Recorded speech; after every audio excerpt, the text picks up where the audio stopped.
पाप कर डाले हूँ। बड़े रानी के बेटा सागर कुमार ला जल्लाद मन के हवाले कर दे हूँ। राजपाट के लोभ मां अड़का भारी पाप करे हूँ।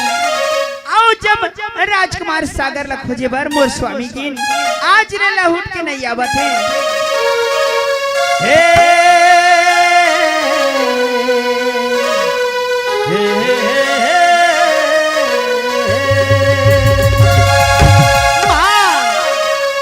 का हो गए तोला तय जब भी उदास होता है ये फुलवारी में आ जाता है। काय गुंथा सतका मोला बताना।